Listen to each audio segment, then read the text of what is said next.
are these people? This is American tradition. Although he's not the slickest vulture to have ever picked a carcass, he's just the kind to catch us at our darkest for an easy harvest.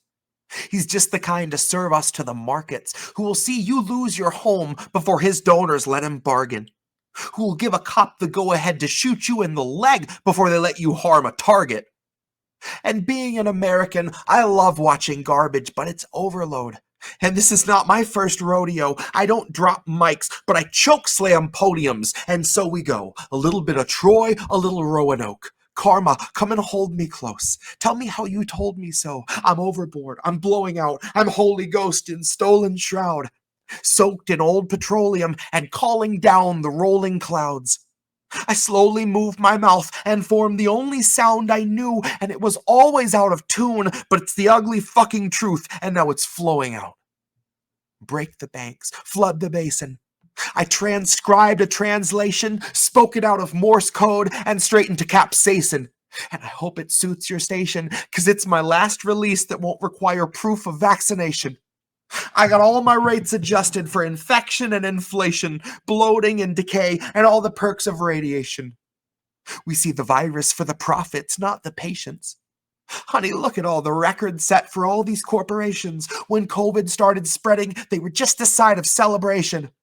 They got one record quarter in the bag, and now they're all impatient.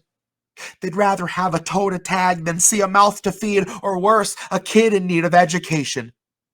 And honey, only money's making that distinction. They're gonna thin the herd straight through starvation to the brink of our extinction. Capitalism favors innovation, and it is never at a loss for ways to make us hate our liberation and cloud our vision. Somewhere in America, a man with no money in the bank is on his way to City Hall to go complain about proposals for a soup kitchen. And he'll never see the tiny bit of irony that floats in all the tragedy of his position. And he's not the only one. It's an American tradition. And so it goes, in endless perpetuity. We've never deviated from the mission. I sat out the ritual. I listened from the sand, held my head between my hands, and muttered, dying would be easy. Life's an everyday decision. And I am not the only one. It's an American tradition. I bet you thought that Trump would go to jail and Joe would listen. Well, you're not the only one. It's an American tradition.